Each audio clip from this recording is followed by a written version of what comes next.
Assalamualaikum solihah. Alhamdulillah, jumpa lagi dengan Ustazah di pelajaran pendidikan agama Islam. Bagaimana kabarnya hari ini? Semoga Allah senantiasa memberikan sehat dan juga tetap semangat belajar. Sebelum kita belajar, kita berdoa dulu ya sama-sama. Bismillahirrahmanirrahim. Raditu billahi rabba wa bil islami dina wa bi muhammadin nabiyya wa rasula. Rabbi zidni ilma warzuqni fahma. Amin. Baik teman-teman, hari ini kita akan belajar melanjutkan bab kemarin, yaitu mengenal Allah dan kitab-kitabnya. Untuk hari ini kita akan belajar mengenal kitab-kitab Allah Subhanahu wa Ta'ala. Kita wajib mengenali kitab-kitab suci yang Allah turunkan kepada para nabi dan rasulnya, karena mengenali akan menumbuhkan keyakinan, dan keyakinan kepada kitab-kitab Allah adalah bagian dari rukun iman, yaitu rukun iman yang ketiga. Allah berfirman dalam surat An-Nisa ayat 136 yang artinya, wahai orang-orang yang beriman, tetaplah beriman kepada Allah dan Rasul-Nya, dan kepada kitab yang diturunkan kepada Rasul-Nya, serta kitab yang diturunkan sebelumnya. Barang siapa ingkar kepada Allah, malaikat-malaikatnya, kitab-kitabnya, rasul-rasulnya, dan hari kemudian, maka sungguh orang itu telah tersesat sangat jauh. Allah Subhanahu wa Ta'ala menyuruh umat manusia beriman kepada Al-Quran dan kitab-kitab lain yang diturunkan kepada Rasul sebelumnya. Jika tidak beriman kepada kitab itu, maka orang-orang itu tergolong orang-orang yang sesat. Bagaimana ya caranya beriman kepada kitab-kitab Allah? Caranya dengan meyakini kitab suci adalah wahyu Allah yang diturunkan kepada Nabi dan Rasul Allah untuk disampaikan kepada umatnya. Kitab suci merupakan pedoman hidup umat manusia, berisi ajaran yang harus dilakukan serta larangan yang harus ditinggalkan. Kitab suci menuntun dan mengatur cara kita bersikap serta berperilaku agar selamat dunia dan akhirat.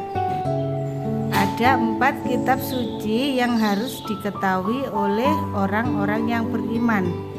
Keempat kitab suci tersebut telah diturunkan kepada Nabi dan Rasul yang berbeda zaman dan umat, yaitu yang pertama Taurat, yang kedua Zabur, yang ketiga Injil, dan yang keempat adalah Al-Quran.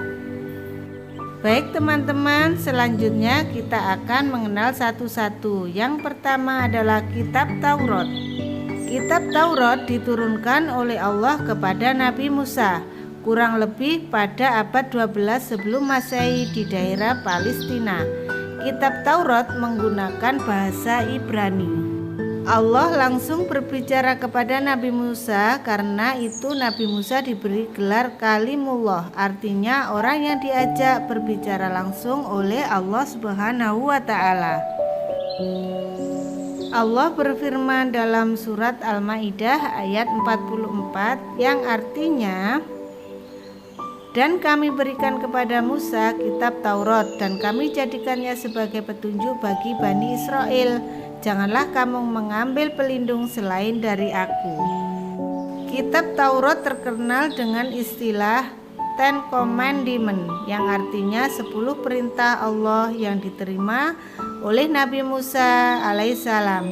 Ke-10 perintah itu adalah: 1. Bersaksi bahwa tiada Tuhan selain Allah. Yang kedua, selain Allah tidak boleh disembah, termasuk berhala-berhala dan patung. 3. Tidak boleh menyebut Allah dengan sia-sia. Yang keempat, Perintah menyucikan hari Sabtu. Yang kelima, harus menghormati orang tua. Yang keenam, dilarang membunuh sesama manusia. 7. Dilarang berzina. 8. Dilarang mencuri. 9. Tidak dibenarkan menjadi saksi palsu. Dan yang terakhir, dilarang mengambil istri orang lain. Yang kedua adalah kitab Zabur. Allah berfirman dalam Al-Quran surat Al-Isra ayat 55. Dan sungguh kami telah memberikan kelebihan kepada sebagian nabi atas sebagian yang lain, dan kami berikan Zabur kepada Daud.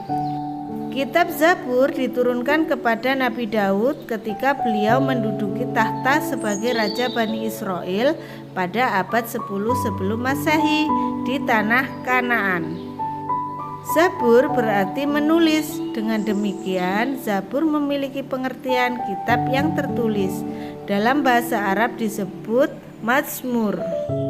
Kitab Zabur melengkapi kitab Taurat. Isi kitab Zabur adalah tentang tauhid atau keimanan, ajaran berzikir kepada Allah Subhanahu wa Ta'ala, dan nasihat untuk mengikuti kebenaran dan hikmah. Selanjutnya, kitab Injil. Kitab Injil diturunkan kepada Nabi Isa alaihissalam sekitar abad 1 Masehi di daerah Yerusalem. Injil berarti kabar selamat, pelajaran yang baru atau kabar gembira. Allah berfirman dalam surat Al-Maidah ayat 46, dan kami teruskan jejak mereka dengan mengutus Isa putra Maryam, memberikan kitab yang sebelumnya yaitu Taurat, dan kami menurunkan Injil kepadanya. Di dalamnya terdapat petunjuk dan cahaya, dan membenarkan kitab yang sebelumnya yaitu Taurat, dan sebagai petunjuk serta pengajaran untuk orang-orang yang bertakwa. Nabi Isa diutus kepada Bani Israel. Bani Israel merupakan kaum yang paling sulit untuk diajak menuju kebaikan. Oleh karena itu, Nabi Isa dibekali dengan kitab Injil. Kitab Injil merupakan penyempurnaan dari kitab Taurat. Kitab Injil juga berfungsi untuk meluruskan kembali praktek-praktek ibadah yang telah diselewengkan oleh Bani Israel. Kitab Injil memberitakan kabar gembira tentang kehadiran Nabi Muhammad SAW yang akan menyempurnakan ajaran para rasul sebelumnya, seperti yang termuat dalam surat Al-A'raf ayat 156 sampai 157.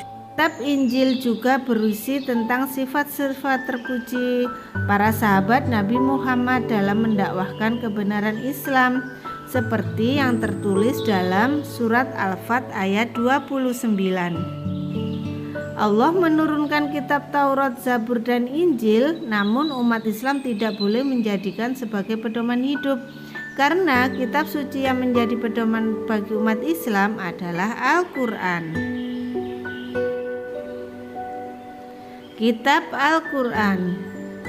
Al-Quran menurut bahasa artinya bacaan. Menurut istilah, Al-Quran adalah firman Allah yang diturunkan kepada Nabi Muhammad dengan perantara malaikat Jibril sebagai pedoman hidup manusia. Nabi Muhammad merupakan nabi akhir zaman. Tidak ada nabi setelah Nabi Muhammad, dan tidak ada kitab suci setelah Al-Quran. Allah berfirman dalam surat Al-Imran ayat 3 dengan artinya, Dia menurunkan Alkitab Al-Quran kepada Muhammad dengan sebenarnya, membenarkan kitab yang telah diturunkan sebelumnya dan menurunkan Taurat dan Injil. Nabi Muhammad SAW menerima kitab Al-Quran pada abad 6 Masehi.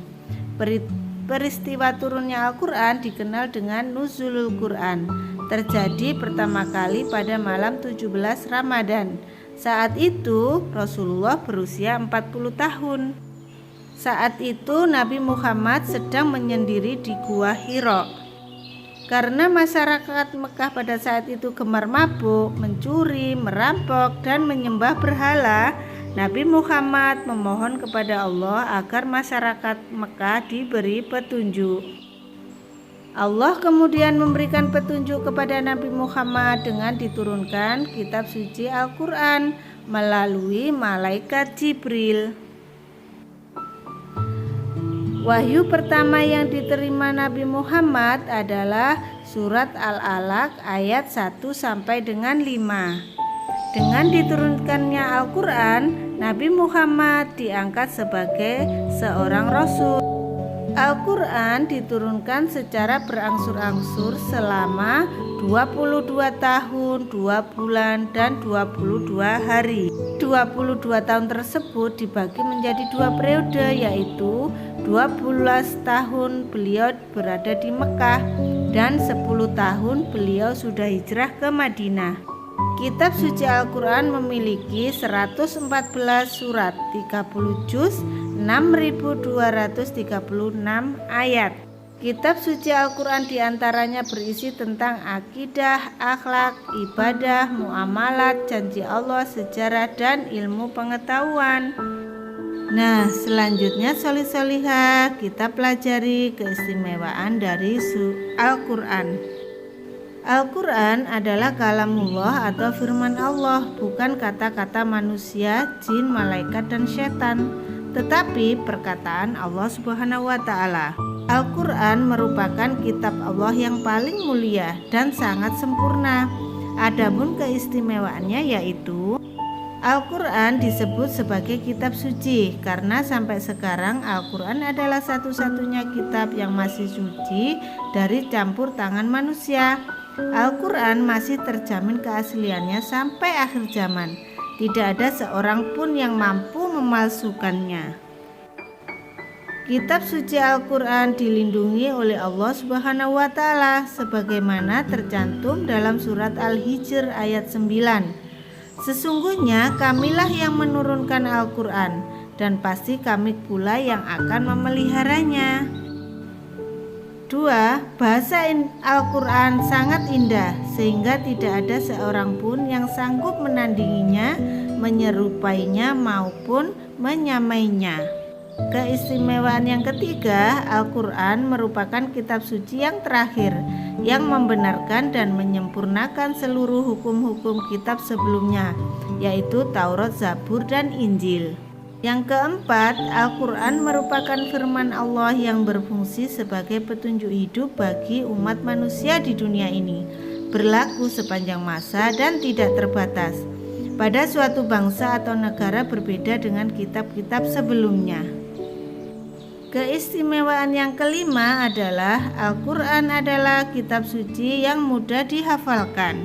Yang keenam, kitab suci Al-Quran selalu sesuai dengan perkembangan ilmu pengetahuan dan teknologi sepanjang zaman.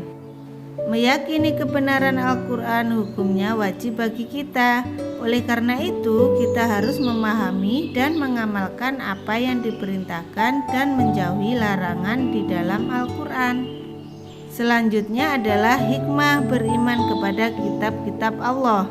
Yang pertama, kita harus mempercayai dan meyakini kitab Allah yang diturunkan kepada Rasul-Nya. Yang kedua, memahami kitab-kitab Allah, memberikan pesan yang akan mengajak manusia pada keselamatan dunia dan akhirat. Yang ketiga, meyakini Al-Quran adalah kitab suci yang terakhir. Yang keempat, meyakini bahwa hanya Allah yang pantas disembah. Baik solih-solihah, itu tadi penjelasan tentang kitab-kitab yang telah diturunkan oleh Allah. Selanjutnya, ini tugas atau latihan yang harus kalian kerjakan. Dikerjakan di buku tulis, selanjutnya dikirim ke Ustazah Leli. Ini ada 4 pertanyaan.